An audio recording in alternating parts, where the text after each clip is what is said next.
Market साथी YouTube channel में आपका स्वागत है। शेयर मार्केट को नए लोग कैसे समझे, इस टॉपिक पर जो वीडियो चल रहा था, आज उसका सेकेंड पार्ट है। एक ही वीडियो में हम पूरा टॉपिक को कवर नहीं कर पाए। फर्स्ट पार्ट में हम देखे थे कि कैसे एक सक्सेसफुल बिजनेस आईपीओ फाइल करने से पहले अलग अलग फंडिंग रेजिंग स्टेप से गुजरता है, और ये सब समझने के लिए मैं एक फिक्टिशियस स्टोरी बना के आपको समझा रहा था।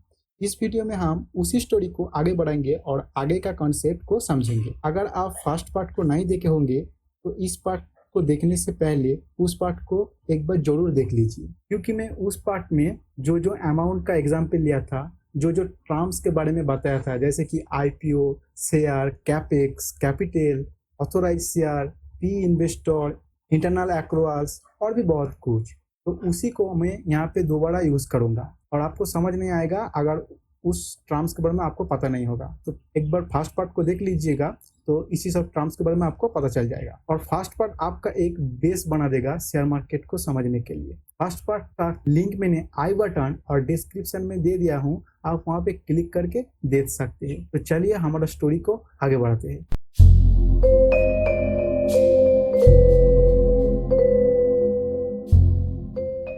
टॉपिक शुरू करने से पहले मैं बता देता हूँ कि फर्स्ट पार्ट में एक एडिटिंग मिस्टेक हुआ था। जब मैंने बताया कंपनी को इंटरनेशनल लेवल तक जाने के लिए कंपनी का मैनेजमेंट एस्टिमेट लगाया कि 60 करोड़ रुपीस चाहिए, तब स्क्रीन के ऊपर 15 करोड़ रुपीस दिखाया। मैं आपको दिखा भी देता हूँ एक बार, ताकि आपका कैलकुलेशन मिस्टेक ना हो जाए। तो कंपनी का मैनेजमेंट एस्टिमेट करता है कि इसके लिए 60 करोड़ रुपीस चाहिए। तो कंपनी के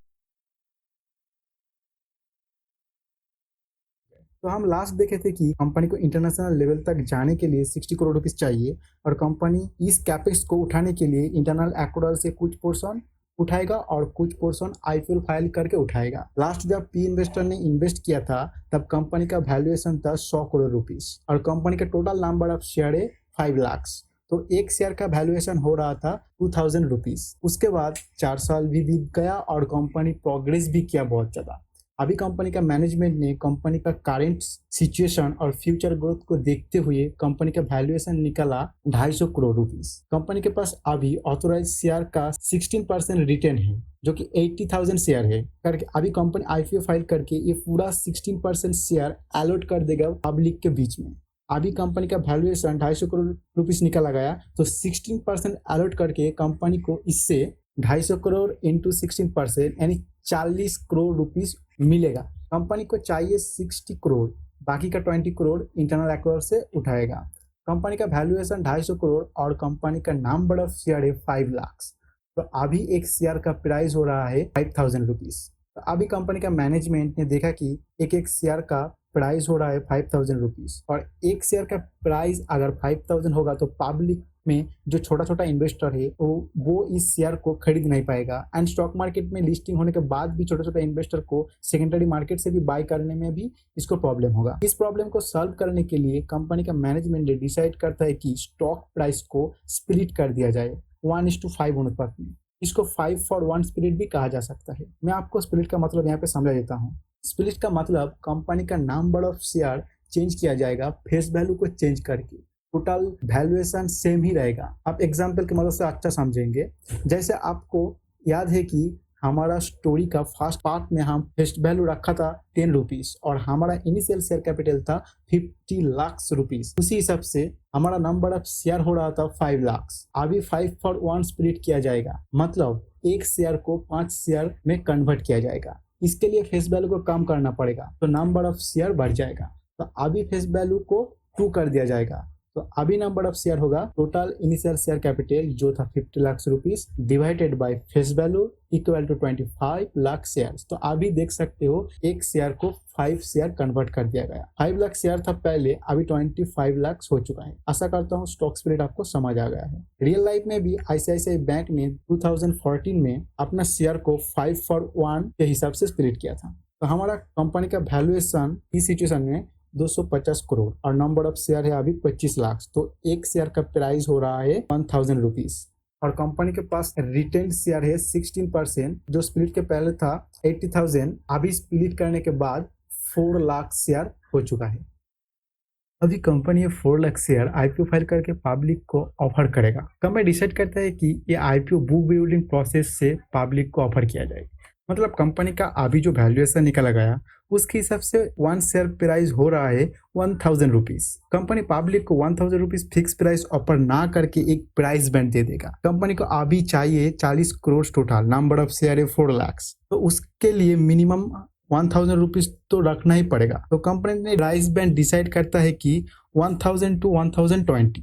पब्लिक में से जिन्होंने भी शेयर बाय करना चाहेगा वो अपना प्राइस बोली लगा सकता है इस प्राइस बैंड के अंदर। फिर सबसे ज्यादा बोली जिस प्राइस में आएगा उस प्राइस से इन्वेस्टर को शेयर दे दिया जाएगा और इसी फाइनल प्राइस को कट ऑफ प्राइस भी कहा जाता है और इस प्रोसेस को ही बुक बिल्डिंग प्रोसेस कहा जाता है। अगर कंपनी एक फिक्स प्राइस ऑफर करता तो वो फिक्स प्राइस आईपीओ कहा जाता। आईपीओ फाइल का प्रोसेस में कंपनी सबसे पहले मर्चेंट बैंकर अपॉइंट करेगा। मर्चेंट बैंकर कंपनी को आईपीओ फाइल का पूरा प्रोसेस में हेल्प करता है। रियल लाइफ में मर्चेंट बैंकर का एग्जाम्पल है Bajaj capital, axis bank limited और भी बहुत सारा है।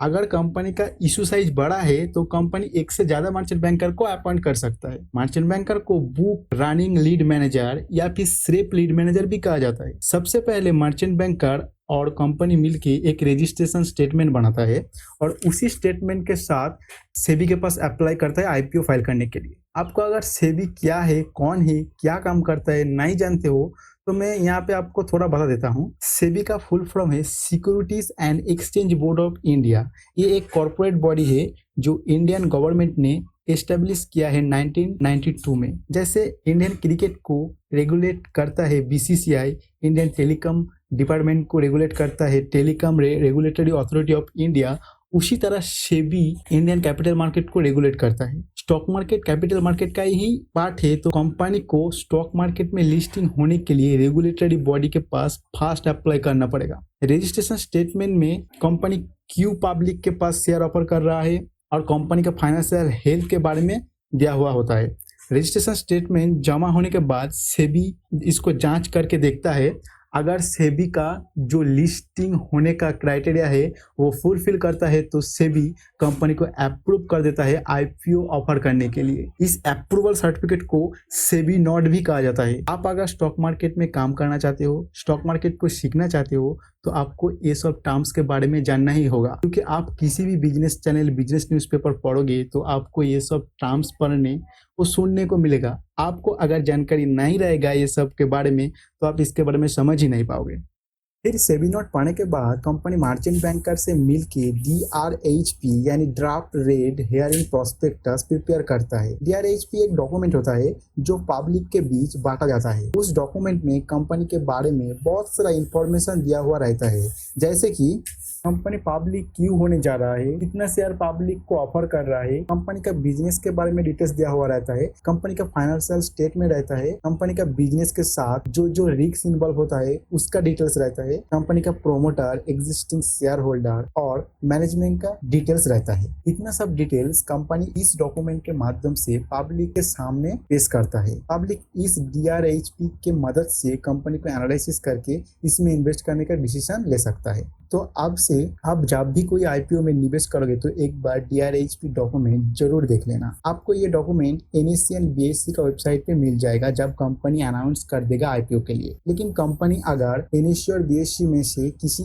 एक एक्सचेंज पे लिस्टिंग होगा तो आपको सिर्फ उसी एक्सचेंज में ये डॉक्यूमेंट्स मिलेगा। अभी के टाइम में ज्यादातर कंपनी दोनों एक्सचेंज में ही लिस्टिंग होता है। फिर भी आपको अगर इस वेबसाइट में ढूंढने में प्रॉब्लम होगा तो एक मोबाइल ऐप है स्टॉक एज। इस ऐप को जैसे ही आप ओपन करोगे तो आपको होम पेज में एक आईपीओ सेक्शन दिखेगा। उसमें क्लिक करके आप सभी अपकमिंग एंड ऑनगोइंग आईपीओ देख सकते हो। एंड जिस कंपनी का DRHP आपको डाउनलोड करना है आप उस कंपनी के ऊपर क्लिक करके PDF फॉर्म में DRHP डाउनलोड कर सकते हो। फिर DRHP बांटने के बाद कंपनी अपना आईपीओ के बारे में एडवर्टाइजमेंट करता है ताकि ज्यादा से ज्यादा लोग जान पाए इस आईपीओ के बारे में और इन्वेस्ट करें। फिर कंपनी एक डेट फिक्स कर देता है कि इस डेट से इस डेट तक आईपीओ विंडो खुला रहेगा, मतलब इन्वेस्टर अपना प्राइस बोली लगा सकता है उस टाइम पीरियड के अंदर। तो हमारा एग्जाम्पल एग्जाम्पल में 1000 से 1020 रुपीज प्राइस बैंड है, तो जो भी इन्वेस्टर बाय करना चाहेगा वो इसी प्राइस के बीच में बोली लगा सकता है आईपीओ विंडो ओपन के दौरान। Generally IPO window minimum 3 days और मैक्सिमम 10 डेज के लिए खुला होता है। फिर आईपीओ विंडो क्लोज हो जाने के बाद ये फाइनल प्राइस यानी कट ऑफ प्राइस निकला जाता है। कट ऑफ प्राइस के नीचे जिन जिन इन्वेस्टर का बोली होगा उनका मनी रिफंड कर दिया जाएगा, उनको शेयर नहीं मिलेगा। और कट ऑफ प्राइस या फिर उसका ऊपर जिन्होंने बोली लगाया था उनको कट ऑफ प्राइस में शेयर मिल जाएगा।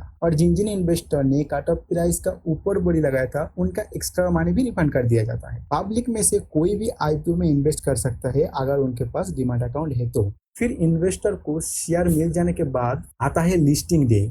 इसी दिन कंपनी एक्सचेंज में लिस्ट होता है। कंपनी एनएससी बीएससी दोनों एक्सचेंज में लिस्ट हो सकता है या फिर कोई भी एक एक्सचेंज में लिस्ट हो सकता है। ये पूरा डिपेंड करता है कंपनी के ऊपर। कंपनी लिस्ट होने के बाद जिन इन्वेस्टर के पास शेयर से वो दूसरे इन्वेस्टर को शेयर बेच सकता है एक्सचेंज के थ्रू। और यहाँ पे शेयर प्राइस क्या रख के बाय सेल किया जाएगा इसमें कंपनी का प्रोमोटर और मैनेजमेंट का कोई रोल नहीं है। इसमें बायर और सेलर बोली लगाएगा, जिस प्राइस में बोली मैच होगा उस प्राइस में ट्रेड हो जाएगा। लिस्टिंग डे का प्राइस भी इसी तरह डिसाइड किया जाएगा। बायर और सेलर का बोली देखते हुए एक प्राइस डिसाइड होगा और उस प्राइस से स्टॉक लिस्ट हो जाएगा। अगर शेयर का डिमांड ज़्यादा है तो share price cut off price से भी ज़्यादा प्राइस में लिस्टिंग होगा। इसके बाद रेगुलर बेसिस एक्सचेंज में ये कंपनी का शेयर ट्रेड होता रहेगा। और रेगुलर बेसिस ट्रेड होगा तो इसका प्राइस भी चेंज होता रहेगा, साथ ही साथ कंपनी का वैल्यूएंस भी चेंज होता रहेगा मार्केट में। कंपनी अगर अच्छा करता है तो उस कंपनी का शेयर बाय करने के लिए इन्वेस्टर भीड़ करेगा, मार्केट में डिमांड क्रिएट होगा उस शेयर के लिए और प्राइस ऊपर जाएगा। और कंपनी अगर ठीक से परफॉर्मेंस नहीं कर पाता है तो इन्वेस्टर जिनके पास इस कंपनी का शेयर है वो बेचने के लिए भीड़ करेगा और मार्केट में सप्लाई क्रिएट होगा, प्राइस भी नीचे चला जाएगा। तो अभी हम हमारा स्टोरी को यहीं पे समाप्त करते हैं। लेकिन रुकिए, हमारा वीडियो अभी भी खत्म नहीं हुआ। कुछ टर्म्स है जो शेयर मार्केट में अक्सर यूज किया जाता है, आपको यहाँ पे वो सब जानना जरूरी है। जैसे कि प्राइमरी मार्केट। हमारा स्टोरी में जब इन्वेस्टर आईपीओ के थ्रू कंपनी से डायरेक्ट शेयर खरीद रहा था उस बाय सेल मार्केट को प्राइमरी मार्केट कहा जाता है। सेकेंड है सेकेंडरी मार्केट। फिर स्टॉक एक्सचेंज में लिस्ट होने के बाद जब इन्वेस्टर के बीच में शेयर बाय सेल किया जा रहा है उस मार्केट को सेकेंडरी मार्केट कहा जाता है। नेक्स्ट है over subscription and under subscription. तो आपने देखा कि हमारा स्टोरी में कंपनी पब्लिक को 4 लाख शेयर ऑफर किया। अगर पब्लिक के तरफ से 4 लाख से भी ज्यादा शेयर का एप्लीकेशन आता है तो उसे ओवर सब्सक्रिप्शन कहा जाता है। अगर ऑफर किया शेयर से एप्लीकेशन कम आता है तो उसे अंडर सब्सक्रिप्शन कहा जाता है। नेक्स्ट है एम्प्लॉय स्टॉक ऑप्शन। इसमें जिस कंपनी में शेयर इशू कर रहा है वो कंपनी के एम्प्लॉय के लिए कुछ पोर्शन शेयर डिस्काउंट में ऑफर करता है। जो पब्लिक के लिए शेयर प्राइस रखा था उससे कुछ % डिस्काउंट दिया जाता है एम्प्लॉय को। इसको एम्प्लॉय स्टॉक ऑप्शन कहा जाता है। तो अभी इस वीडियो को यहीं पे खत्म करूंगा। आशा करता हूँ इस 2 वीडियो में आपको काफी कुछ सीखने को मिला। चाहकर भी मैं वीडियो को शॉर्ट नहीं कर पाया और टुकड़ों में भी अपलोड नहीं कर पाया, क्योंकि ऐसा करता तो आपका कॉन्सेप्ट क्लियर ही नहीं होता और आप बेसिक ही समझ नहीं पाते। तो ठीक है, आपको अगर अच्छा लगा है तो लाइक शेयर एंड कमेंट कीजिए और साथ ही साथ चैनल को सब्सक्राइब कीजिए ताकि हमें सपोर्ट मिल पाए और हम धीरे धीरे बेसिक से एडवांस तक कदम रख पाए।